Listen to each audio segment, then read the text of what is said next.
아주 깊은 하나님의 사랑과 은혜를 또 우리가 먹는 그런 시간을 갖겠습니다. 출애굽기 25장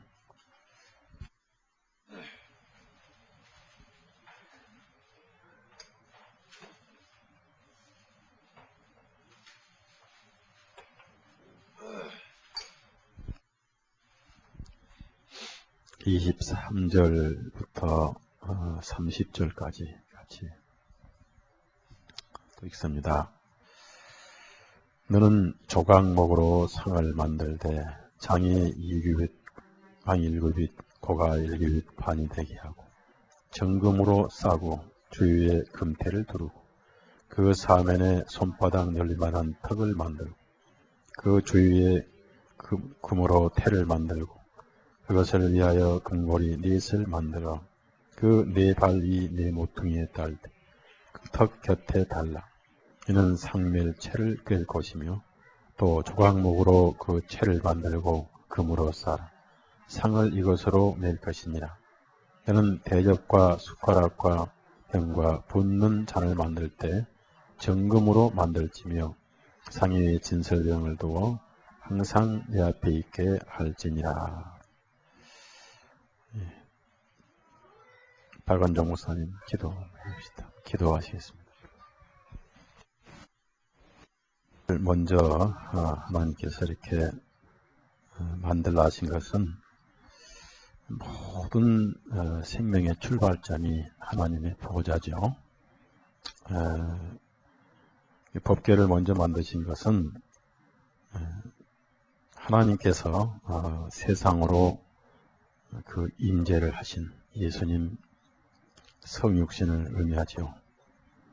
그래서 법궤를 먼저 만드신 것은 지성소, 즉 하늘에서 땅의 지성소로 오신 예수님. 그래서 땅에다가 보호자를 만드시고 죄를 정리하시고 이렇게 백성을 만나주시는 첫 번째가 법궤라는 것을 말씀드렸고요. 왜 하나님께서 두 번째 빵을 진설하는 상을 만들게 하셨는가 묵상을 좀 많이 해봤습니다. 성막에 대한 책들이 많이 나와 있는데 우리가 먹기에는 좀 우리가 배우기에는 맞지 않는 그런 책들이고 참 이 세밀하게 이렇게 묵상하기가 좋은 책들이 많지 않습니다. 이제 두 번째는 상을 만드신다. 그 말은 상을 차리는 것은 참 항상 즐겁죠. 잔치상 하면은 항상 복되고 즐겁다. 제사상 차리는 것을 빼고는 항상 상 차리는 것은 복되고 즐겁고 풍요하다는 얘기죠. 그래서 예수님이 3년 반 동안 이스라엘 땅에 그리고 세상에 은혜의 상으로 사역하신 것을 의미하죠.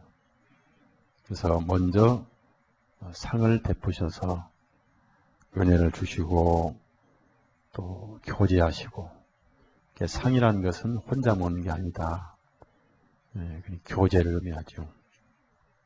그래서 이 상이 3년 반 동안 이스라엘 땅 예수님이 육신으로 사역하시면서 상이 되셨고 동시에 또 빵이 되셨죠. 그리고 여기 주목할 만한 구절은 30절 보면요. 상 위에 진설병을 두어 있는데 옛날 우리나라 번역은 떡병자죠. 그런데 이스라엘은 빵입니다. 빵.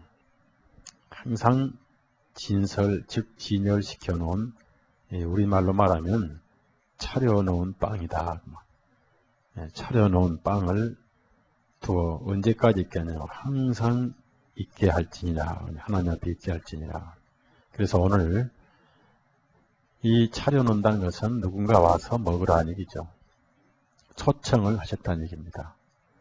과거에는 상도 없었고 빵도 없었는데 예수님이 오셔서 상이 되시고 빵이 되시고 그 다음에 초청을 하셨는데 항상 차려놓은 빵이고 항상 초청을 하시기 때문에 그 초청에 아멘하고 가서 믿음으로 먹는 게 그 은혜에 동참하는 것이죠.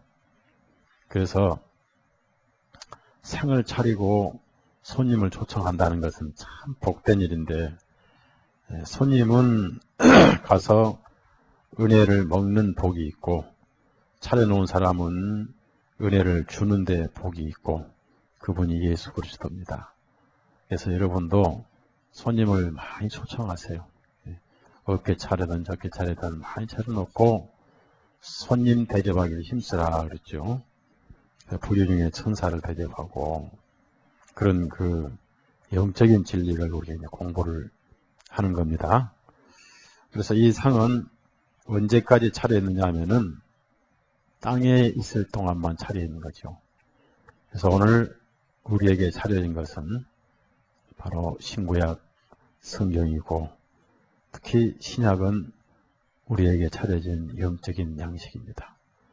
그래서 이 떡을 생명의 빵이다.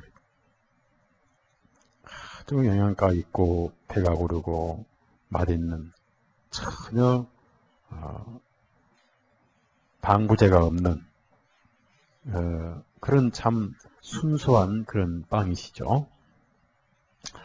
그래서 이 빵을 먹지 않는 사람은 생명이 없습니다. 누구든지 이 빵을 먹으라고 차려놓았는데 예수님 오실 때까지는 차려 있게 된다는 얘기입니다. 그래서 오늘날 이 성경이 하나님께서 차려놓으신 빵이고 그 다음에 이 상은 항상 잔치를 의미하고요. 교제를 의미하면서 상을 차렸으면 손님이 있어야 될 거 아니에요. 지금도 와서 먹으라고 계속 초청을 하시죠. 우리가 천국에 같이 가자라고 전도하는 거 아닙니까? 마태복음 22장 다 왔으니 와서 먹기만 해라 그런 얘기. 주인이 다 해놨으니 와서 그냥 먹으면 되지 않느냐 그 말. 그래서 이것을 잔치라고 그래. 잔치. 잔치는 즐겁죠.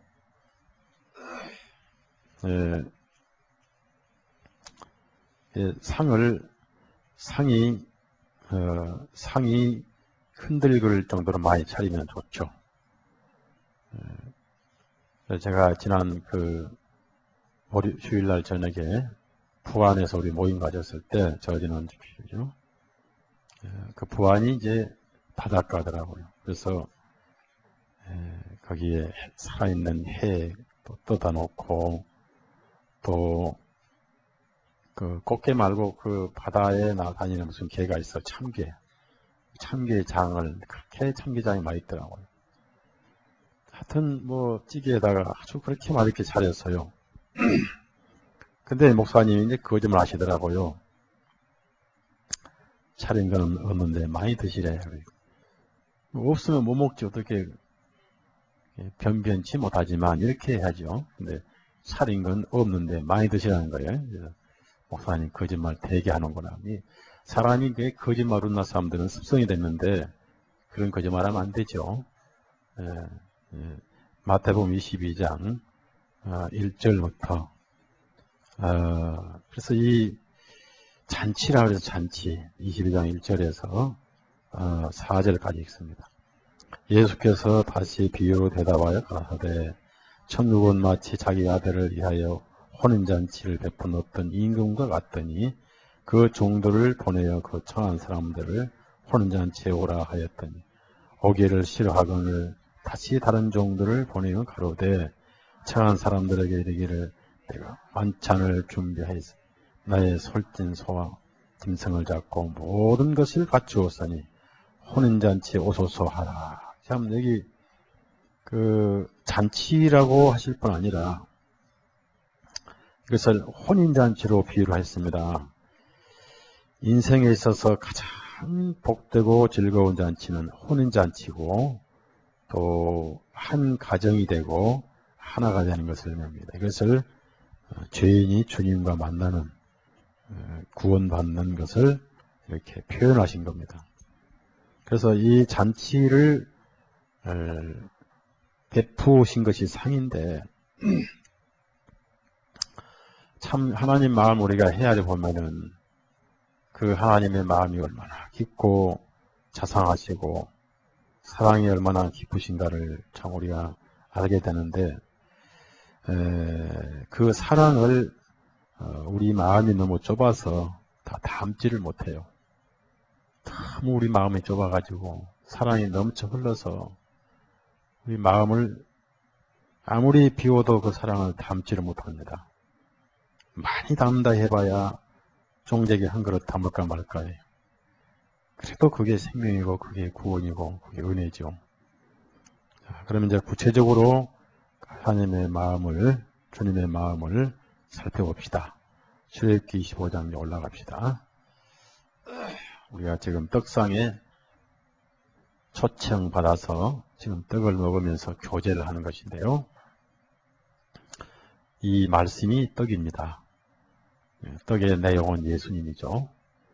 그리고 떡의 맛은 구원의 복음이죠. 떡, 빵, 이스라엘은 빵이죠. 우리는 떡입니다. 왜냐하면 한국 사람은 떡을 먹지 빵을 안 먹잖아요. 그래서 이제 번역하신 분들이 우리의 식성에 맞게끔 떡으로 하자. 제가 이때 1936년 제가 태어나기 전인데 이때 제가 있었더라면 그냥 떡 하지 않고 찰떡 이렇게 있지 않겠는가. 아주 맛있게, 더 맛있게. 자, 우선 조각목으로 그랬습니다. 조각목. 왜 조각목으로 이렇게 만들었냐면은 조각목은 예수님의 인성을 의미한다고 그랬습니다. 즉 시틴 나무다. 아카시아 같은, 즉 연단을 많이 받은 나무다. 그러니까 이 나무는 단단하고 가볍대 연단을 많이 받은 나무예요. 즉 물기가 없이 자란 나무다.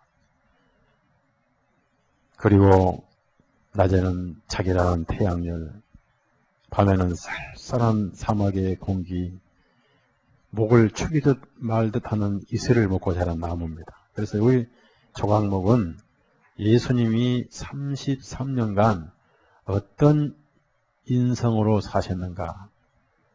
예수님 손은 거칠고 예수님 얼굴은 다 햇볕에 타시고 그렇게 서민이시고 목수의 장남으로서 뼈가 빠지게 30년 동안 부모님을 섬긴 그런 사람으로서 다하신 그러면서 인기도 없는 고향도 나사렛 땅이지 가정도 목소의 출신이지 직업은 목수였지. 그래서 그를 그렇게 가난하시고 연단을 받으신 인기 없는 나무가 조각목이다.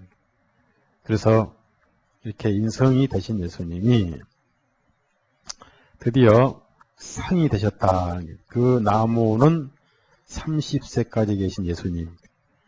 그걸로 이제 상을 만들었다는 것은 드디어 죄인을 초청하실 수 있는 상이 되셨다는 것이 침례 받으시고 성령이 임하실 때 드디어 차려진 상이 되셨다.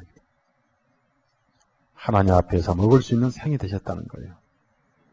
그럼 이 상의 규격은 어떤 것이냐 하면은 법궤보다 약간 길이가 짧죠. 법궤는 길이가 2규빗 반인데 상은 길이가 2규빗이죠. 그리고 넓이는 1규빗인데 역시 그 법궤보다 약간 작습니다. 그리고 높이는 법궤와 그 궤 상자와 그리고 이 상은 1규빗 반이다. 1규빗 반이면 이게 팔꿈치에서 엄지손가락 끝까지 이렇게 1규빗이거든요. 그럼 이게 반이니까 팔 하나지, 팔 하나. 그러면은 이 상보다 약간 낮아요. 약간 낮은 낮는데, 약간 낮습니다만은, 자, 성막은 의자가 없죠. 서서 먹어야 되겠죠. 그런데 상이 높지도 않고, 너무 낮아서 엎드려 먹지도 않고, 쉽게 손이 닿아서 먹을 수 있는 아주 편하다, 그 말. 또 이게 너무 커버리면 이동하기도 힘들고, 빵을 6개를 이렇게, 12개를 만들어서 6줄로 넣는데, 그게 딱 한 가지 규격이 없어요. 빵 덩어리는 만드는 자의 임으로 만들게 되어 있어요. 무슨 말씀이냐면은, 우리가 주님을 누릴 때 자기 분량만큼 누리는 거예요. 자기 분량만큼. 그러면은, 장로님들은 조금 먹어도 배가 불러요? 많이 먹어야, 많이 잡숴야 배가 불러요? 예? 저는 많이 먹어야 배가 불러요. 왜냐하면 늙었으니까 금방 배고프거든요. 수년만 잘 몰라야지 속을. 정말 나이 들면 무슨 힘으로 살아요? 근데 그걸 모르더라 그 말. 정말 배고파요.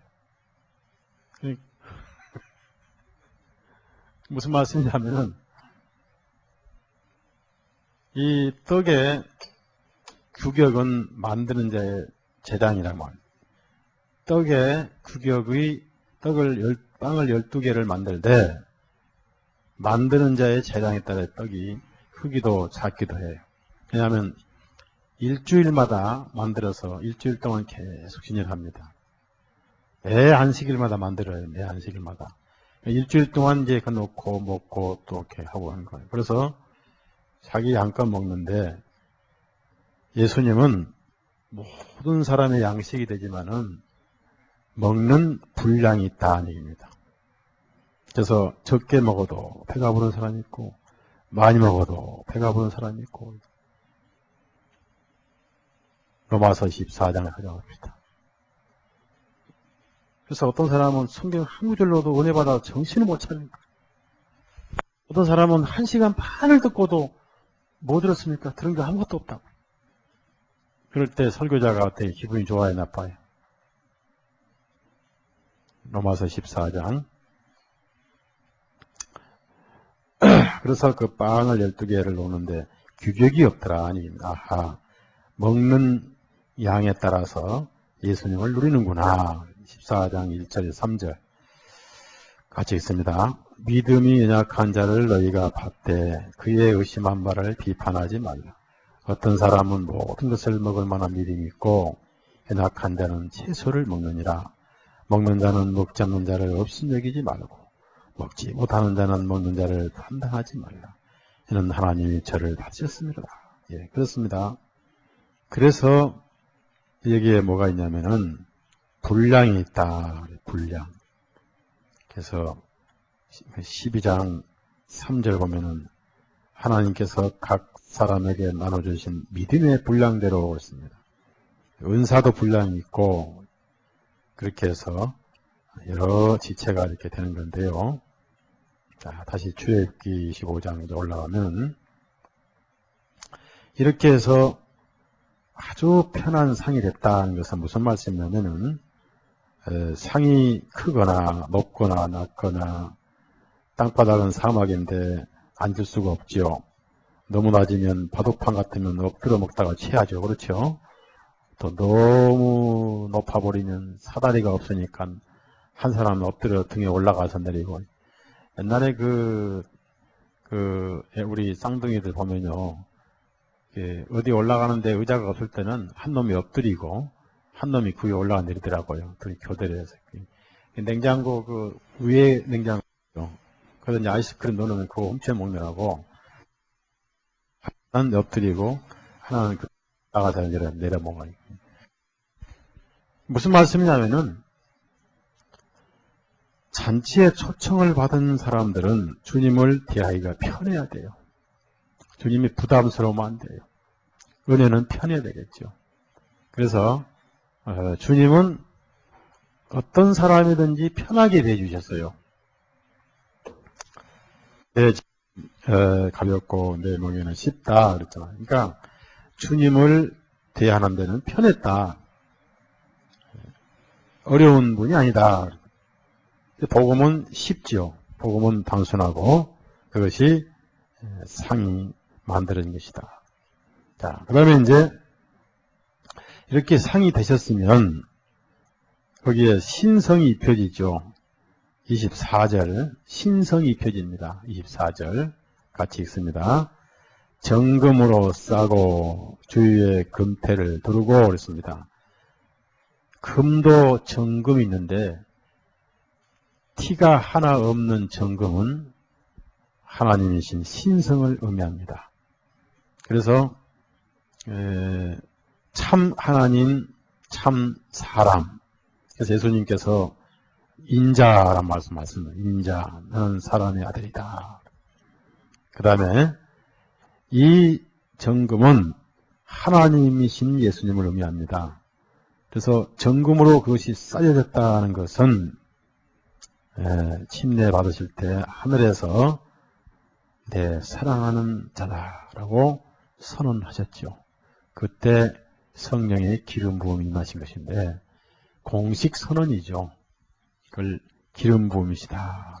그러니까 이렇게 기왕이 하나님이시지만은 공식으로 여러 사람이 듣는 가운데 공식으로 하늘에서 신성으로 선언하셨습니다. 그것을 공생애다 그래요. 그때가 기름 부음을 받은 때죠. 그래서 정금으로 싸고 우리는 현재 믿음으로만 정금으로 쌓임 받은 자죠. 믿음으로만 말씀에 의해서. 그러나 어느 날 변화를 받으면 우리의 육신적인 조각목 같은 썩을 것은 다 흩어버리고 순수한 신성으로 우리도 변화를 받는 것입니다. 자, 그 다음에 이렇게 예수님이 공생의 신성으로 선언받으신 후에 역시 금태를 두릅니다. 이 금태는 뭘 의미합니까? 왕관을 의미한다고 그랬죠. 왕관. 참 신기하죠. 경찰 직원이나 기관사나 비행사나 또 항해사나 모든 그 기관의 제복을 보면은 모자나 어깨나 어디에 금태가 있죠. 근데 오래되고 계급이 높을수록 금태 줄이 많아요, 적어요? 많지요. 이건 명예고 영예고 영광을 의미합니다. 그래서 이 금태를 두르라는 얘기는 우리 예수님은 왕이시다 그 말이에요.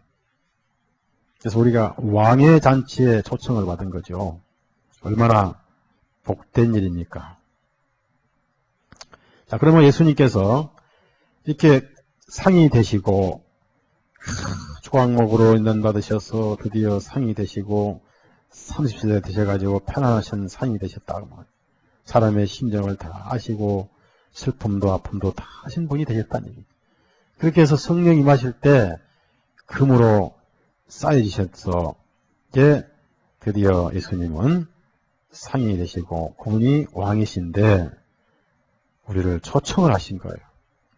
초청하신 가장 부드러운 초청이 뭐죠? 마태복음 11장 28절이죠. 배고픈 자들아 다 와서 내게 빵을 먹어라. 얼마나 이 진리에 비하면 그런 초청이라고 말해요. 다 와서 먹으라. 너희들 배고프지 않느냐? 그런 의미의 말씀입니다. 마태복음 11장 28절에서 30절까지 읽습니다. 시작.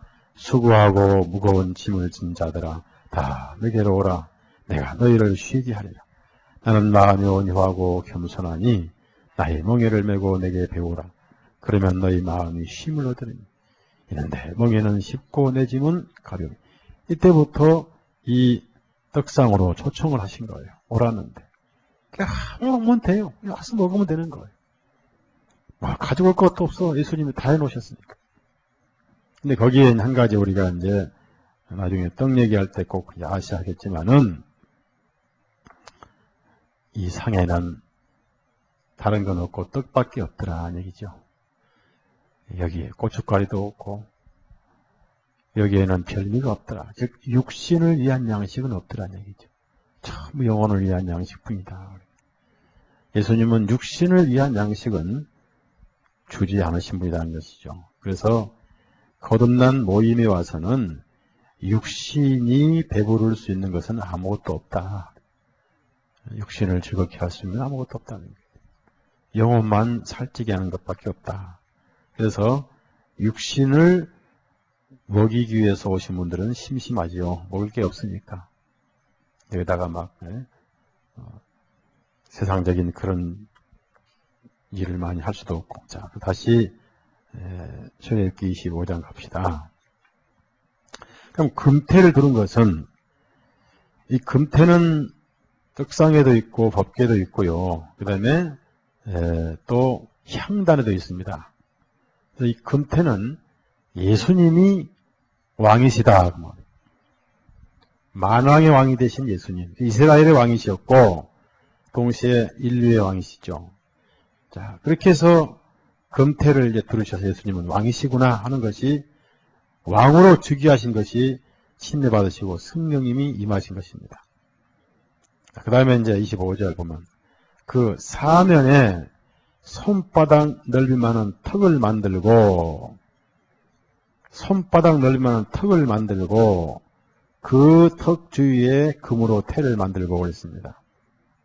자, 정금으로 싸고 금태를 두르고 또 턱을 만들어서 또 주위에 금태를 두르고 금으로 태를 만들고 이중으로 태를 만드셨죠. 그러면 턱을 만들었다는 건 뭘 의미합니까? 이렇게 생각하시면 되겠어요.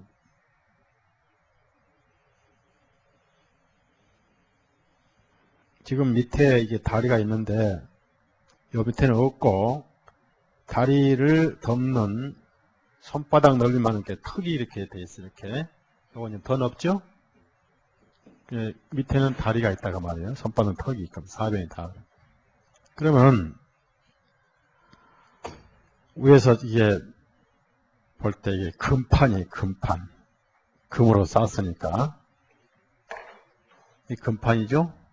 네? 이렇게 금판이란 말입니다. 그럼 이제 이 어깨만 하기 때문에 이렇게 위에서 내려다보면은 턱이 이렇게 한 뼘의 턱이 이렇게 나왔으니까 밑에 다리라든지 이런 것이 턱이 밖으로 나왔기 때문에 위에 판만 보인단 말이에요. 금판만. 밑에 다리가 보이겠어요? 안 보이겠어요? 먹는 자는 위에 떡하고 판만 보이고 다리 이런 것은 보이지 않고 예수님의 인간성은 보이지 않는다. 위에서 볼 때는 전혀 안 보인다. 그분이 왕이신데 즉 예수님의 허물은 찾을 수가 없다. 예수님의 깊은 속도 모르지만 어떤 육신적인 인간적인 그런 것은 전혀 보이지 않는다. 위에 넓은 판만 보인다. 즉 밑에 것이 가려워졌다 그 말이에요. 그러면은 그 주위에 서 있는 사람들의 밑에 허물도 그 떡상 밑에 가려워지는 거예요. 그러한 예가 다윗이 무비보셋을 초청해가지고, 무비보셋은 다리가 안진뱅이죠. 절룩발이죠. 그래서 불완전한 절룩발이가 죄인을 말해요. 다윗의 상에서 같이 앉아서 먹었는데 상 밑에 상에 의해서 허물이 가려워진 거예요. 턱이 이렇게 나와 있는 것은요. 허물을 덮기 위한 거예요. 예수님의 은혜의 상에 우리가 도착하면은 그 은혜의 상에 의해서 참석자들의 모든 허물이 덮어진다. 그래서 그 상을 진설병, 빵을 항상 진설해 놓은 상인데 이 상을 은혜의 상이다. 교제의 상이다. 초청의 상이다. 참 얼마나 아름다운 상이시죠. 이렇게 해서 예수님이 이 상이 되시고 드디어 이스라엘 민족들에게 초청을 하시기 시작합니다. 그럼 이 상은 어디까지만 필요하냐면 땅에 서 있을 때까지만 필요하죠. 어차피 이 상은 모형이기 때문에요. 하늘에 있는 것들의 모형이다 그 말이에요. 그래서 역시 영구적인 상이 아니기 때문에 뭘 만들어야 돼요? 이동을 하죠. 즉 이 세상은 잠깐 거쳐가는 곳이죠. 교회도 거쳐가고 우리 인생도 거쳐가죠. 어느 날 이동을 하죠. 그래서 이동하기 위해서 뭘 만들어야 돼요? 고리와 채를 만들 것이며 그랬습니다. 26절 보면요. 금고리 넷을 만들어 그랬습니다. 넷은 땅에 있을 때만 필요하죠. 물론 들기 좋을 수도 있겠지만은 균형을 맞추고 들기 좋게 해서 만드셨겠지만 항상 넷이라는 숫자는 땅에만 해당이 돼요. 땅에만. 하늘에는 3이라는 숫자가 해당됩니다. 왜 하늘에 3이라는 숫자가 해당되냐면은 하늘이라고 해서 동서남북이 없겠는가. 근데 하늘에는 1층천, 2층천, 3층천이 있잖아요. 네? 그 고린도후서 보면은 1층천, 2층천, 3층천에서 하늘의 수는 3의 수예요. 그리고 3과 땅의 4가 합치면 7, 완전수가 되죠. 4는 땅에 있을 때만 필요하다. 땅은 영원히 있을 것이 아니죠. 땅은 잠시 거쳐가죠. 그래서 네 고리를 만들었는데 역시 거기에 이제 깨서 매가지고 깨서 매서 이동을 해요.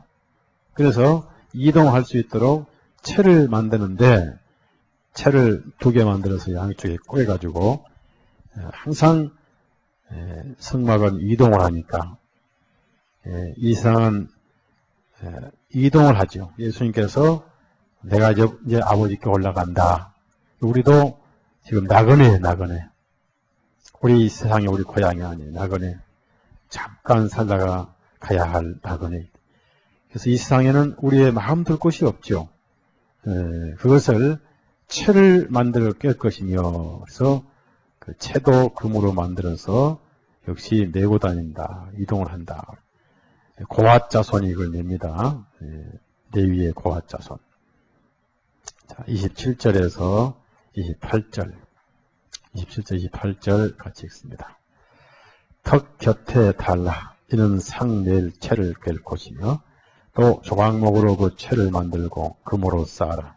상을 이것으로 맬 것이니라. 그래서 역시 조각목도 채도 조각목 만들어가지고 금으로 쌓는데 겉보기는 전부 금상이죠. 그러나 내용은 나무로 만들어졌고 쌓아고 있는데 항상 둘이라는 숫자는 증거의 숫자죠. 증거의 숫자.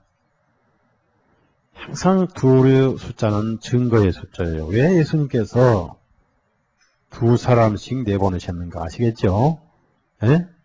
내보내신데 어디로 보냅니까? 세상으로 보내기 때문에 6쌍을 만드셨죠.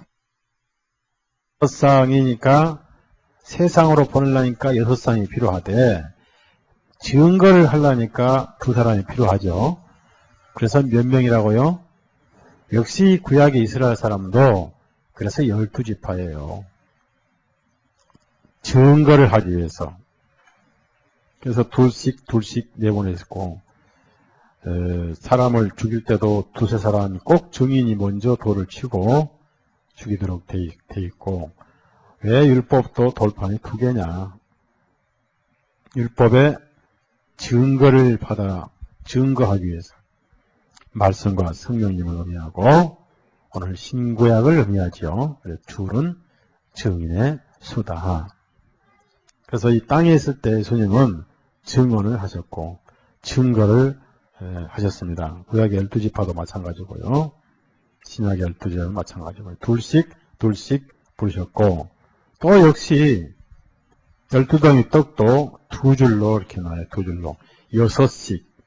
6은 세상의 수라고 그랬죠. 둘은 증거의 순대 12등이다. 땅에서 먹을 때만 증거를 하지 하늘에 가면 모든 증거의 삶이 끝나버립니다. 자, 그러면 이제 우리가 본론에 들어가면서 대접 뭐 이런 걸 놔두고요. 그 상위에 차려놓은 빵을 두어 항상 빵을 차려놓게 되어 있습니다. 상이 빈 상이면 의미가 없죠. 예? 그러니까 물어봅니다. 상이 좋아야 돼요? 차려놓은 음식이 좋아야 돼요? 아무리 상이 좋아도 음식이 없으면 있으나 마나죠. 예, 그래서 상은 나빠도 차려놓은 음식이 좋아야 돼요. 그래서 이 상 위에는 항상 언제든지 먹을 수 있는 진설병이 차려있다. 차려있는 것은 먹으라는 거예요. 항상 내 앞에 있게 할지니다. 그러면 혼자 먹느냐? 하나님은 육신이 아니시고 영이시니까 이런 육신적인 음식을 잡수실 수 없는데 하나님과 제자이 같이 먹는 거예요. 죄인과 예수님이 같이 먹는데 그럼 죄인은 예수님을 구주를 먹고 예수님은 죄인을 구원시켜서 먹고 그래서 예수님은 죄인이 구원받는 게 하나님의 양식이에요. 같이 먹는 거예요. 같이 먹으면서 만나서 교제하는 거예요. 한국 사람들은 손님 대접할 때 최고의 대접이 뭐예요? 예? 식사 대접이죠. 왜 식사 대접이 그렇게 최고의 대접이 됐을까요? 한국 사람들은. 예? 옛날에 하도 많이 굶었기 때문에. 오직하면 인사가 뭐라고 그랬죠? 예? 요즘에 밥 먹었는가 물어보면 정신이 나갔다고 그러죠. 예? 옛날에는 참 굶었단 말이에요. 진지 잡수셨는가요? 뭐 먹었네? 옛날에는 거의 못 먹었어요. 배고파가지고. 요즘에는 밥 먹는 사람이 없잖아요. 쌀이 남아 들어간 날 세상이니까. 그러니까 이 식사 대접이 최고의 대접인데 이 교제, 하나님과 죄인의 교제, 우리 예수님이 상이 되시고 예수님이 죄인을 받아들이는 상이 되셨어요. 그 죄인이 구원받는 게 하나님의 배부름이었어요. 참 목사도 마찬가지더라고요. 한 영혼이 거듭나면은 밥을 안 먹어도 배가 부르고 예수님 마음이 조금 있나 봐요. 목사 마음속에. 성도님 누가 떠나면 그날로 밥맛이 싹 사가버려. 입이 쓰고 참 그렇더라고요. 자, 요한복음 4장 봅시다. 요한복음 4장. 하나님의 양식은 초대받은 자가 와서 먹는 것이 하나님의 배부릅니다. 죄인이 구원받는 게 하나님의 잔치다 그 말. 요한복음 4장 34절. 그리고 예수님은 거기서 배부르셨어요. 34절 같이 읽습니다. 예수께서 이르시되 나의 양식은 나의 보내신 이를 이 뜻을 행하며 그의 일을 온전히 이루는 것이죠. 나의 양식은 뭐예요? 나의 양식은 그렇습니다. 그래서 나의 양식은 뭐냐? 네? 너희가 알지 못하는 양식이 있다 그렇습니다. 옆에 32절도 읽어요. 얼마나 주님 마음을 우리가 헤아려 봐야죠. 32절 읽습니다. 시작. 가라사대 내게는 너희가 알지 못하는 먹을 양식이 있다. 그러면 이제 물어봅시다. 예수님께서 다 잡수셨어요. 지금도 잡수시고 계세요. 네. 베드로가 시장에서 옥상에서 묵고 싶어 밑에다가 얘기해서 음식을 준비할 때 하늘에서 각종 부정한 짐승이 그 보자기에 쌓여서 내려왔다 그 말이에요. 베드로가 볼 때는 먹을 게 아무것도 없어 거기. 각종 짐승이 다 왔거든 거기. 제가 볼 때 뭐가 있었겠습니까? 구약 성경에 먹지 말라는 게 다 들어있어요. 굽이 안 갈라진 것도 뭐 돼지도 있을 것이고 색임질 하지 않는 것도 있을 것이고 한국들이 좋아하는 것도 있을 것이고 보신탕도 있을 것이고 하나도 먹을 게 없더라 뭐. 배는 되게 고픈데 먹을 게 하나도 없어요.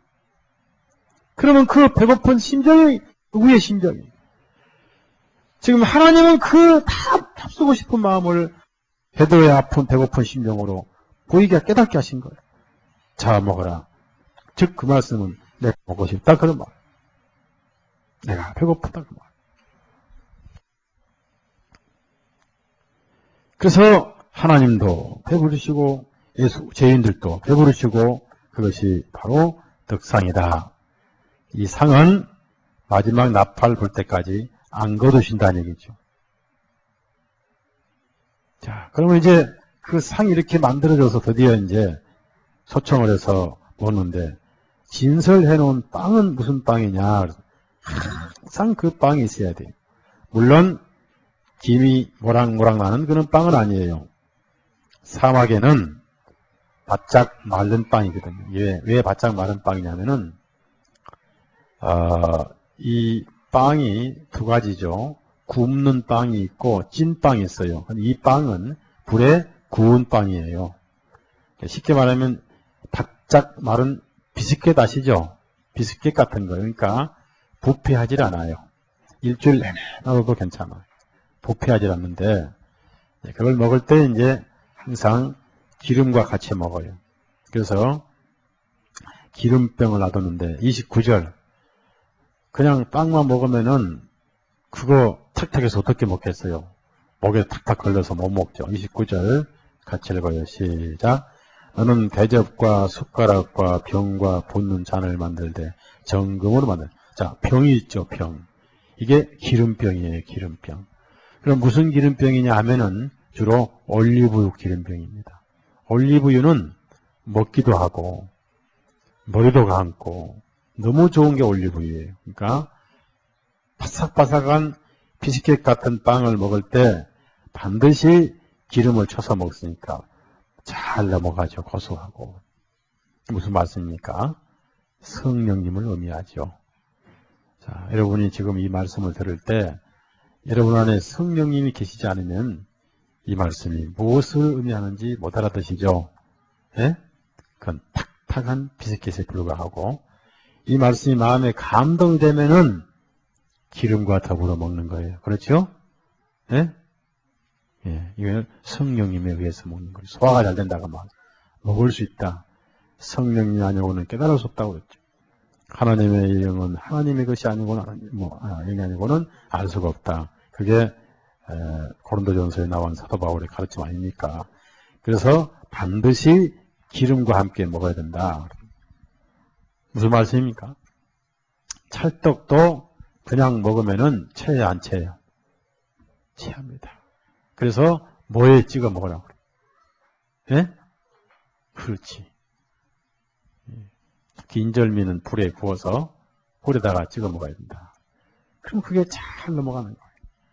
우리가 이 성경 말씀을 읽을 때는, 들을 때는 성령님에 의해서 우리가 소화를 하는 거예요. 이것이 참기름, 올리브유다. 그 말이에요. 고린도전서 찾아봅시다. 그래서 성령님에 의한 말씀을 먹고 성령님에 의해서 소화를 하는 거예요. 고린도전서 2장. 그러니까 성령님의 참기름을 먹지 않으면은, 기름을 먹지 않으면은, 올리브유를 먹지 않으면은 딱딱해서 먹지를 못합니다. 자, 10절부터. 그런데 이제 참기름을 안 먹고 딱딱하게 먹는 사람들은 바삭바삭해서 그냥 목에 붙어서 먹지를 못해요. 10절에서 16절까지 읽읍시다. 오직 하나님이 성령으로 이것을 우리에게 보이셨으니 성령은 모든 것 곧 하나님의 깊은 것이라도 통달하시느니라. 사람의 사정을 사람의 속에 있는 영 외에는 누가 알려? 이와 같이 하나님의 사정도 하나님의 영 외에는 아무도 알지 못하느니라. 우리가 세상 영을 받지 아니하고 오직 하나님께로 온 영을 받았으니 우리로 하여금 하나님께서 우리에게 은혜로 주신 것들을 알게 하려 하십니다. 우리가 이것을 말하거니와 사람의 지혜에 가르친 말로 아니하고 오직 성령이 가르치신 것으로 하니 이런 신령한 것을 분별하는 육에 속한 사람은 하나님의 성령을 받지 아니하나니 저에게는 미련하게 보이며 또 깨닫지도 못하나니 이런 영적으로야 분별하느니라. 신랑한 자는 모든 것을 판단하라. 자기는 아무에게도 판단을 받지 않니 누가 주의 마음을 알아서 주를 가르치니 그러나 우리가 그리스도의 마음을 여기서 마인드라고 그러는데 그리스도의 정신과 사상과 생각을 가졌다. 자, 이렇게 해서 반드시 먹을 때 바싹 마른 비스킷하고 순한 올리브유와 같이 찍어 먹으면 그렇게 맛있고 잘 보니 이 시간 여러분이 이 비스킷하고 사실 구약성경이 좀 딱딱한 비스킷 그러다가 올리브유를 같이 찍어 먹으니까 맛이 있어요 없어요? 예? 맛있죠? 예. 맛이 있는지 없는지 알게 뭐예요 제가. 맛있는 걸로 알겠습니다. 목사님들 맛있죠?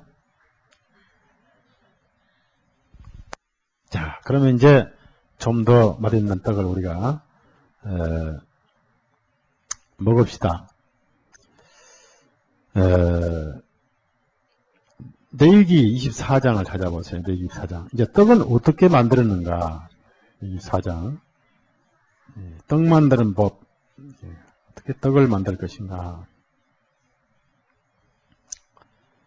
이제 이 떡을 이렇게 만들려고 하나님께서 이제 거기에 이런 떡을 만들어라. 자, 그러니까 이 떡을 이렇게 만드신 것은 다 하나님께서 나중에 육신을 입고 세상에 오실 것을 미리 교훈하신 거예요. 우리가 구원 안 받았으면 이렇게 아무리 읽어봐야 기껏 찰떡 못떡밖에 생각이 안 나죠. 근데 참 은혜로운 말씀이죠. 자, 우선 5절에서 9절 같이 읽습시다. 너는 고운 가루를 취하여 떡 12를 굽되 내 덩이를 에바 10분의 2로 하여 여호와 앞 순결한 상위 2줄로 한 줄에 6씩 진설하고 너는 또 그 줄 위에 두어 기념물로 여호와 앞 화제를 삼을 것이며 항상 내 안식일에 이 떡을 여호와 앞에 진설할지니 이는 이스라엘 자손을 위한 것이요 영원한 언약이니라. 이 떡은 아론과 그 자손에게 돌리고 그들은 그것을 거룩한 곳에서 먹을지니 이는 여호와의 화제종 그에게 돌린 것으로 지극히 거룩함이니라. 이는 영원한 규례니라. 저는 이 말씀을 읽고 참 오묘하신 분이구나, 참 신기하신 분이구나 라고 생각을 많이 했습니다. 자, 우선 떡의 재료는 고운 밀가루입니다. 고운 가루예요. 자, 한국에는 옛날 밀가루로 빵을 많이 만들었고, 또 쌀 가루 가지고 만든 게 시루떡이죠. 시루떡. 그 시루떡 참 맛있더라고요. 지난번에 언제 시루떡. 근데 집에 갖다 놨는데 누가 다 먹어버려서, 아니 내가 분명히 그 시루떡 갖다가 먹고 냉장고에 넣어놨는데 다음날 먹으려고 보니까 다 먹어버렸어요. 범인을 찾아라 했더니 우리 여동생들이 다 먹어보더라.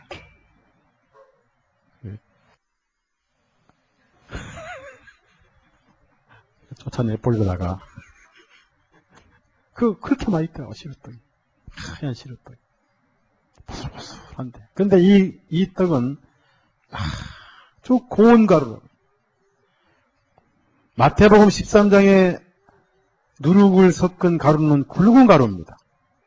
이 가루는 고운 가루. 너무 부드럽고 순한 가루. 예수님의 철저한 인성을 의미합니다. 깨지시고 부서지시고 갈아지시고 완전히 하나님 앞에 순종하시는 고운 가루이신 예수님이 먹는 자가 그렇게 부드럽게 편안하게 먹을 수밖에 없어요. 너무 좋으신 분이에요.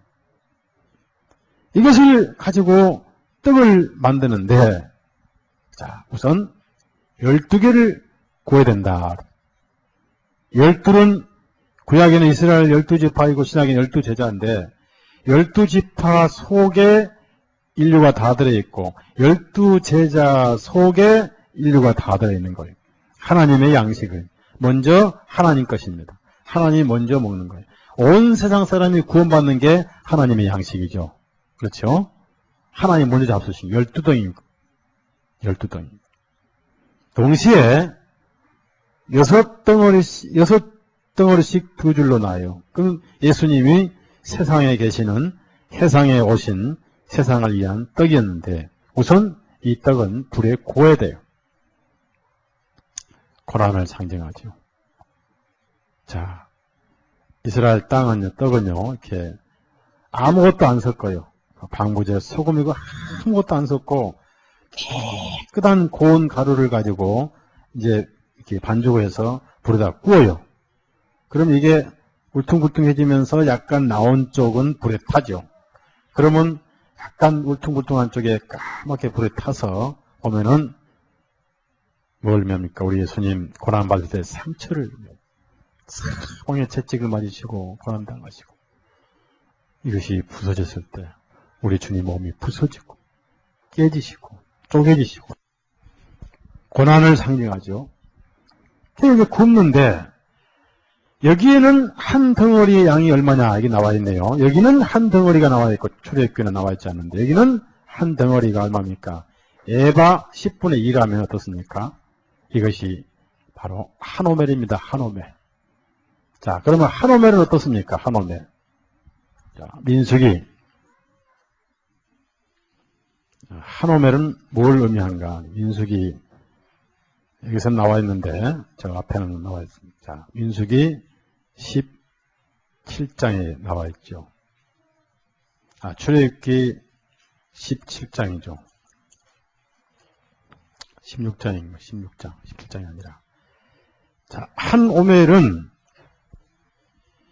에바 10분의 2는 한 오멜인데 한 덩이가 한 오멜인 거예요. 한 덩이가.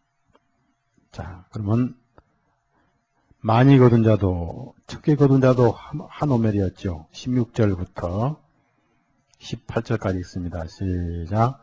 여호와께서 이같이 명하시기를 너희 각 사람의 식량대로 이것을 거둘지니 곧 너희 인수대로 매명에 한 오멜씩 취하야 돼. 각 사람이 그 장막에 있는 자들을 위하여 취할지니라 하였느냐.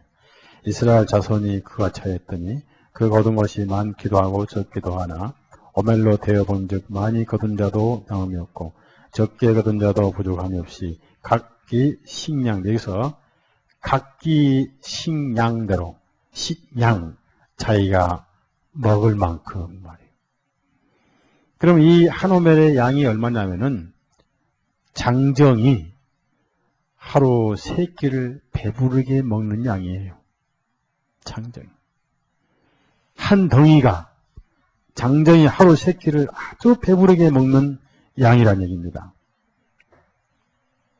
참 놀랍죠? 그러면은 왜 하루 3끼를 장정이 배부르게 먹게 이렇게 하셨냐면은 간식이었기 때문에 배가 부르게. 우리는 간식이 필요 없죠. 하나님 말씀으로 충분하죠. 다시 레위기 24장 가봅시다. 시간이 또 벌써 많이 가네요. 그렇게 해서 먹고 배부를 정도 떡을 만들어서 12덩이를 만들어가지고 6줄로 신설하는데 6절 보니까 여호와 앞 순결한 상위에 2줄로 한 줄에 6씩 진설하고 그렇습니다. 12개는 선민이고 12제자인데 6줄은 세상에 있을 때만 그렇다. 즉 세상에 차려진 떡이다. 그 다음에 둘씩 증인을 말하는데, 고운 가루는 순수한 인성을 말하고, 거기에 7절에 너는 정결한 그 유향을 내 줄 위에 두어, 유향은 하나님의 거룩하신 예수님의 신성, 의로움을 의미하죠. 그렇게 향기가 좋고 하나님 앞에 그렇게 냄새가 유향이 최고의 좋은 향입니다. 그렇게 하나님께서 맡기에 좋으시고 먹는 자도 그렇게 기분이 좋고, 그래서 유향은 예수님의 의로우심, 전혀 죄가 없으십니다. 그래서 매 안식일마다 만들어가지고 진설을 합니다. 7일은 예수님의 완전하신 사역, 완전하신 떡을 의미하죠. 7은 항상 완전 숫자입니다. 조금도 불완전하지 아니한, 그러면서 이 떡은 누구를 위한 것이냐면 이스라엘 자손을 위한 것이다. 과연 우리 주님은 떡이셨죠. 그래서 오늘날 아직 이방인이 아닌 사람이 떡을 먹어서는 안 되니까, 자, 마태복음 15장, 예수님 자신이 비유하셨죠. 나는 이스라엘의 떡이다. 자, 얼마나 아름다운 말씀이에요. 15장 26절부터 27절까지. 26절, 27절 같이 읽습니다. 대답하시하여 가서되 자녀의 떡을 취하여 개들에게 던짐이 마땅치 아니하니라. 여자가 가로되 주여 올소이다마는 개들도 제 주인의 상에서 떨어지는 부스러기를 먹자. 나는 자녀의 떡이다. 이스라엘에 3년 반 동안 차려진 떡이다. 떡상이 되시고 동시에 떡이 되신 예수님입니다. 그래서 죄를 모르는 자는 개들이다. 왜 죄를 모르는 자를 개들이라고 그럽니까? 네? 왜 죄를 모르는 자를 개라고 그러겠어요? 개들과 술객자들과 이렇게 더러운 것을 알아야 몰라요. 죄됨을 모르는 자를 개라고 그래요.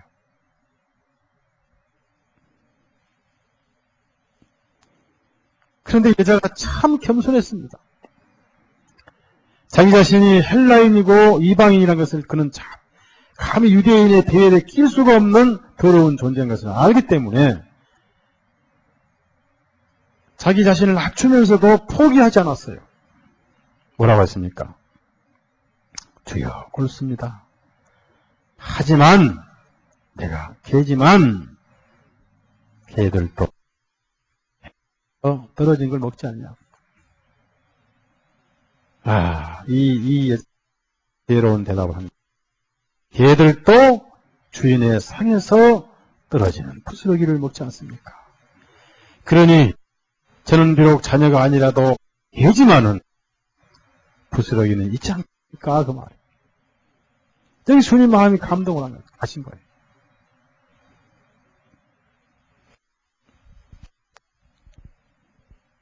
그런데 지금도 부스러기 심정으로 먹어야 은혜가 되지만은 지금은 이스라엘 땅에 차려진 상이 아니죠. 온 세계에 차려졌죠. 그렇죠? 온 세계가 다 자녀죠. 이제. 그러나 부스러기 심정을 먹어야 은혜가 되고 감사가 되는 거예요. 그래서 예수님이 실제로 떡상의 역할을 하시느라고 복을 주셨어요. 떡을 떼시고 복을 주셨어요. 축복이 아니에요. 찬송이 아닙니다. 보면 감사드린 것도 있지만은 블레스드린 복을 주셨다. 하나님 입장에서 그 떡에다가 복을 주신 거예요. 떡을 떼서 주었습니다. 또 제자들이 떼서 또 주었더니 먹어도 한이 없었어요. 5,000명이나 먹었어요. 그것도 배불리 먹었어요. 그리고 남았어요. 은혜의 떡상이에요. 자, 상에 먹을 게 모자라면 만드나 말하죠. 예? 우리가 자매님들 음식 만들 때는 항상 좀 남들에도 푸지게 만들어야 돼. 근데 꼭 만들 때 쬐끔 만들어 맛만 보이면 그건 뭐 넘치게 만들어야 돼. 소년마 양심에 찔린가 보다. 많이 만들어야 돼, 많이. 넘치게 만들어서 퍼줘야 돼. 먹고 남도록. 쬐끔 만들어서 만든 게 안 만든 게 낫지. 우리 주님은 그런 분이에요.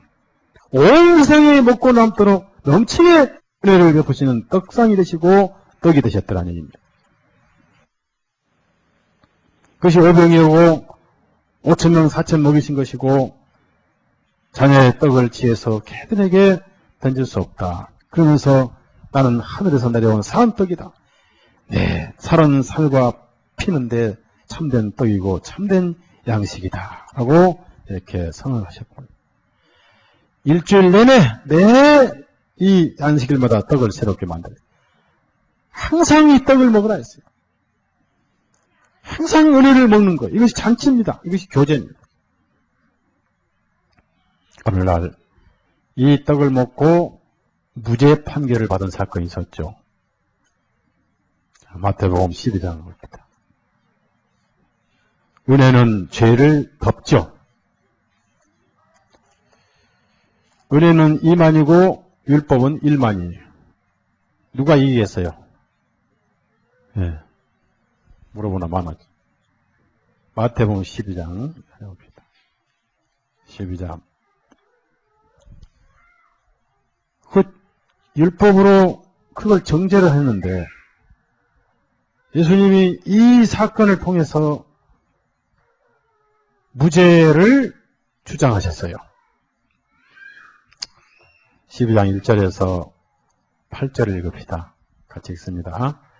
그때 예수께서 안식일을 밀밭 사이로 가실새 제 아들이 시장하여 이삭을 잘라 먹으니 바리새인들이 보고 예수께 고하되 보시오 당신의 제 아들이 안식일에 하지 못할 일을 하나이다. 예수께서 가라사대 다윗이 자기와 그 함께한 자들이 시장할 때 한 일을 잊지 못하였느냐. 그가 하나님의 전에 들어가서 제장 외에는 자기나 그 함께한 자들이 먹지 못한 진설병을 먹지 아니했느냐. 또 안식일에 제장들이 성전 안에서 안식을 범하였다. 죄가 없음을 너희가 율법에 잊지 못하였느냐. 내가 너에게 이르노니 성전보다 더 큰 이가 여기 있느니라. 나는 자비를 원하고 제사를 원치 않느라 하신 뜻을 너희가 알았다면 무지한 자를 죄로 정치하였으리라. 인자는 안식일의 주인이라. 밀이삭을 꺾어 먹는데 그냥 먹으면 죄가 율법에 안 걸리는데 꺾어서 비벼서 홀홀 불어가지고 일을 해서 먹었다 그 말. 비벼서 이렇게 먹는 이렇게 한 것은 일이에요. 그러니까 그냥 입으로 딱 먹으면 일이 안 되겠죠. 그럼 못 먹잖아요. 꺾어서 비벼가지고 이렇게 비벼서 후 하는 게 그게 일이에요, 일. 그렇게 율법은 까다로워. 그러니까 구약에 다윗이 쫓겨다닐 때 사울왕에 쫓겨다닐 때 배가 고파가지고 성전에 가서 먹을 게 없느냐 그러니까 제장이 그냥 먹는 떡은 없고 진스라는 떡상에 떡은 있는데 그 떡은 그냥 먹으면 안 되고 3일간 깨끗한 사람 먹습니다. 그래서 3일간 깨끗하 했으니까 괜찮다 해가지고 다윗 그 떡을 갖다가 즉 아까 진설해 놓은 떡을 제장들 먹어야 할 떡을 다윗이 갖다 자기도 먹고 자기 종들에 먹어서 배가 불렀단 말이에요. 그걸 예수님이 지금 인용하시면서 그 떡을 먹어도 심판 안 받았지 않느냐 그 말. 왜냐? 그 떡이 은혜의 떡인데다가 성전 안에서 먹었죠? 성전 안에서. 그러니까 그 성전 안에 그림자 떡을 먹어도 죄가 없었는데 나는 실체지 않느냐 이거. 내 안에서 일을 해 먹었는데 내 안에서 죄를 지었는데 내 안에 있으면 그건 무죄다 그 말. 그래서 성전보다 더 큰 이가 여기 있지 않느냐. 그래서 무죄라는 거예요. 그러니까 은혜의 떡은 무죄가 되고 동시에 무죄 받은 자가 먹는 양식이 되는 거죠. 참 놀라운 게 아니겠어요? 이 떡이 항상 머물러 있는 거예요. 은혜의 떡입니다. 생명의 떡이죠. 이렇게 해서 예수님이 3년 반 동안 이스라엘 떡상이 되시고 떡이 되시고 성령님을 오셔가지고 다락방에서 상이 차려지면서 오늘 전 세계에 떡이 되시고 떡상이 되시고 많은 자가 와서 참여를 하고 먹고 은혜를 받고 교제하고 같이 앉아서 교제하고 서서 교제하고 한 가지 우리가 알 것은 이 성막 안에 상이 있지만은 의자가 없다는 것. 어느 날 하늘로 우리가 간다는 거죠. 왜 이것을 먹어야 되느냐? 우리의 양식이기 때문에. 영혼의 양식이기 때문에. 그래서 말씀의 젖을 먹으라. 마지막으로 하나만 더 공부하겠습니다. 민수기를 찾읍시다. 자, 그러면 이동을 어떻게 하느냐 하면요. 이제 이동을 하는 데 있어서 걷고 다시 정리하고 할 때는 누가 이것을 하냐면 고핫 자손이 하는데 고핫 자손이 덮게 하고 그 다음에 등대하고 그 다음에 이 상을 이동하게 되어 있는데요. 자, 민수기 4장 7절부터 8절 봅니다.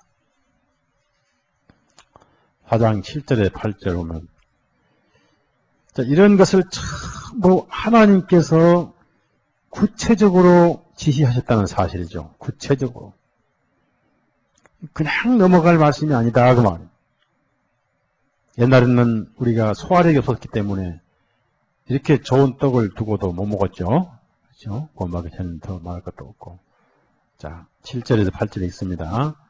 또 진설병의 상에 청색 보자기를 펴고 대접들과 숟가락 주갈들과 붓는 잔들을 그 위에 두고 또 항상 진설하는 떡을 그 위에 두고 홍색 보자기를 그 위에 펴고 그것을 해달의 가죽 덮개로 덮은 후에 그 채를 꿰고 그랬습니다. 여기에 이제 보니까 뭐가 있냐면은 숟가락도 있고 대접도 있고 그냥 빵을 대접에다가 들어다가 놓고 숟가락은 이거 숟가락인데 숟가락이 아니고 그 이스라엘 젓가락 같은 것이고 호크 같은 거죠. 호크 아시죠? 호크인가 찍어 먹는 거 있잖아요. 네, 그런 거죠. 이스라엘 사람들은 젓가락을 못합니다.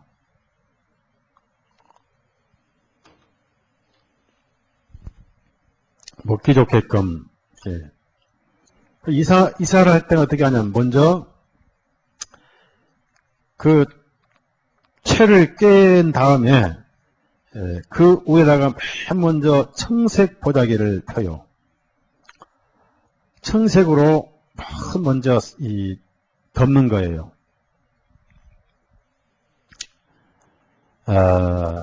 그러면 청색 보자기가 이 바닥까지 다 내려와 이렇게. 그 안에 뭐가 있는지는 몰라요, 사람들은. 무슨 말입니까? 거듭나지 않는 사람들은 예수님을 알아야 몰라요. 몰라요. 안 보여. 청색은 하늘에서 내려오신 예수님. 항상 청색은 하늘에 속한 숫자예요. 색깔입니다. 푸를 청자. 자, 그 다음에 거기다가 이제 그 상위에 대접 밑으로 내려오는데 위에는 대접을 놓고 숟가락 놓고 주발 놓고 잔들을 놓고 거기다 떡을 놓고 이렇게 해서 거기 있는 것 다 넣어요. 다 놓고 왜냐하면 떡도 항상 있어야 되니까 이동하면서도 떡이 있어야 돼요. 떡을 치우면 안 돼요. 이동하면서 떡이 있어야 돼요. 24시간 1년에 있어야 되기 때문에 1년 내내 영원토록 있어야 되기 때문에 우리가 변화받을 때까지 떡을 먹어야죠. 변화받을 때까지. 그 다음에 그 위에다 홍색 보자기를 덮어요. 그럼 빨간 홍색 보자기가 보이죠. 자, 예수님은 하늘서 오셨는데 그분은 피를 흘려 주셨다. 피를 흘리셔서 떡상이 되신 분인데 마지막에 그 안에는 금 대접도 있고 금 숟가락도 있고 그러죠. 그런데 마지막 그 위에다가 뭘 덮냐면은 해달의 가죽 두께로 덮어요. 자, 해달은 물개입니다. 성막의 맨 위에 두께도 물개예요. 자, 우선 봅시다. 물개 가죽은 보기에 아름다워요? 볼품이 없어요? 예수님의 외모는 정말 볼품이 없어요. 근데 그 안에는 신성이 가득하고 하늘에서 오셨고 그분은 우리의 생명의 떡이 되시고 그리고 우리들을 위해서 피를 흘리신 분이다. 근데 깨닫지 못한 사람은 밖에 해달의 가죽 덮개밖에 보이질 않아요. 그렇게 인기가 없어요. 물개 가죽은 정말 시큰해가지고. 여러분 물개 보셨죠? 물개 가죽 보셨죠? 물개. 그렇게 인기가 없는 거예요. 그분이 예수님이에요. 이동할 때 이렇게 세상 사람이 모르게 예수님은 감춰지신 분이죠. 그래서 육신으로는 예수님을 전혀 알 수가 없다. 육에 속한 자는 깨닫지 못한다. 우리 누가복음 찾아보실까요? 누가복음 보면은 누가복음 9장이죠. 9장 45절 같이 읽습니다. 저희가 이 말씀을 알지 못하였나니 누가복음 9장 45절 읽습니다. 저희가 이 말씀을 알지 못하였나니 이는 저희로 깨닫지 못하게 숨김이 되었습니다. 저희는 이 말씀을 묻기도 숨겨졌다. 그래서 구원받은 사람만 그분이 우리의 생명의 떡이지. 이 안에서 항상 교제하고 묻고 그래서 첫 번째 덮개 말고 바로 첫 번째가 떡상인 것은 먼저 먹어야 된다 그 말이에요. 그만하는데 끝냅시다. 자, 출애굽기 25장은요. 너무 많이 먹어도 체하죠. 근데 이 떡은 안 채요, 안 채. 배가 부를 때쯤 먹는 거. 자, 25장 보면. 예? 거기에 중요한 게 있는데, 자, 잘 먹기 위해서 대접과 숟가락이 필요했더라 그랬어요. 29절 보면. 대접과 숟가락과 병과 붓는 잔. 이걸 전부 금으로 만들었어요. 예수님께서 우리에게 먹게 하실 뿐 아니라 우리 또한 이 떡상을 중심으로 잘 먹게 하기 위해서 숟가락이 필요하고 또 올리브유의 병이 필요하고 교회라는 곳에서 서로 봉사하는 것입니다. 주일학교 선생도 숟가락이 교회 교사도 숟가락이 잘 먹고 편히 먹도록 가르치는 입장에서 서로 섬기는 겁니다. 그래서 이게 교제고 잔치고 떡이 하나이기 때문에 같은 음식에 같은 마음으로 먹고 같은 생명으로 먹는데 오늘 결론은 뭐냐? 하나님 일을 하려면은 자, 이 일을 하려면은 먼저 먹어야 돼요? 먼저 일부터 해야 돼요? 예? 먹어야. 그 다음에 배고프면 일을 해요? 못해요? 배가 불러야 돼요. 그래서 먼저 먹이고 그 다음에 일하도록 두 번째가 등대예요. 등대는 행위죠, 행위. 빛을 비추죠. 그러니까 섬기기 전에 먼저 잘 먹어서 배가 부르게 돼야 섬기는 거예요. 그래서 우리 주님께서 첫 번째 만드신 것이 바로 덮개 다음으로 떡상이었다. 부지런히 먹어서 배가 불러야 그리고 넘쳐야 섬기지 않겠는가. 먹지 않고 어떻게 섬기겠는가. 감사한 것은 오늘 우리에게도 이 떡상이 계속 주님이 떡상으로 떡으로 계신다는 것. 고운 떡으로 계신다는 겁니다. 누구든지 배고픈 자는 와서 먹을 수 있는 떡이라는 것입니다. 요한복음 6장 한 절만 읽고 마칩시다. 결코 이 떡을 먹으면 영생을 얻을 뿐 아니라 절대로 다시는 줄이지 않아요. 다시는 배가 고프질 않아요. 33절, 35절. 다시는 죄 때문에 배고프지 않는다 그 말. 33절, 35절 같이 읽습니다. 하나님의 떡은 하늘에서 내려 세상에게 생명을 주는 것이니 저희가 가로되 주여 이 떡을 항상 우리에게 주소서.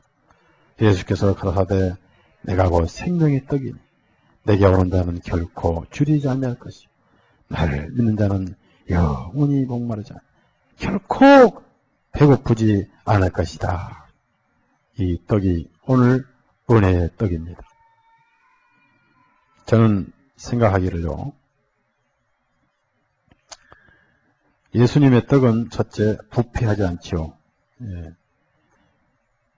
말씀은 부패해야 하네요? 안 하죠. 그래서 5,000명이나 4,000명은 세상을 상징하고 5,000명은 이스라엘의 안식을 상징하죠. 하는데 5,000명이든 4,000명이든 이스라엘이 먹고 남았다. 은혜는 항상 넘치죠. 넘치는데 왜 그것을 버리지 않고 주님께서 이나 광주는 똑같아요. 킹제임스는 다 바구니예요. 왜 12바구니에 담게 하셨는가? 버린 것이 없고 다 주우라 하셨거든요. 그러면은 그냥 그 7바구니에다 그냥 담아서 놔두게 담으신 게 아니죠. 누군가 먹으라고 놔두셨죠. 그렇죠? 그걸 우리가 먹는 거예요. 우리가 먹는 거예요. 자, 우리 물어봅시다. 원래 구약 성경은 유대인에게 주신 말씀이요, 교회에게 주신 말씀이에요. 네? 우리에게 주신 말씀이 아니죠. 사실은 신약 성경 사복음서, 바오사도 서신이 우리에게 주신 바구니예요. 우리가 지금 그 은혜를 먹는 거예요. 그래서 먹으라고 놔두시지 않느냐. 그냥 담아놓으신 게 아니다. 12바구니 7광주리에 가득 찼더라. 우리가 지금 이 은혜를 먹고 사는 것이니까. 하나 더 우리가 감사할 것은 음식을 먹을 때 혼자 먹어야 맛있어요? 같이 먹어야 맛있어요? 네? 항상 음식은 같이 먹어야 맛있어요. 그게 교제예요, 교제. 하나님 모시고 같이 먹는 거예요. 이것이 12덩이의 떡이다가 뭐 하나씩 따로따로 털어놓지 않았다가 뭐 이스라엘 12지파는 전 지파에 12지파는 전 인류가 다 같이 먹는 거예요. 이것을 하나님의 잔치상이다. 얼마나 아름다운 교제예요. 그러니 오늘 우리도 그냥 갈 수 없죠. 밥이나 시켜 먹고 와야지. 이것이 은혜예요. 기도합시다. 주님 감사합니다. 참 엄청난 은혜를 차려놓으시고 배고프고 공허한 영혼들을 불러 모으셔서 하늘에서 내려온 생명의 떡으로 그리고 쉽게 부드럽게 먹을 수 있도록 고운 가루로 또 불에 구워서 먹고 배부르는 한 오멜 떡덩이로 만들어 놓으신 주님. 여기에 또 올리브유까지 함께 먹어서 소화 잘 되고 순하게 먹을 수 있는 은혜로 오늘 우리에게 66권 말씀을 주시고 특별히 신약을 성령님과 더불어 먹게 하신 은혜 너무나 감사를 드립니다.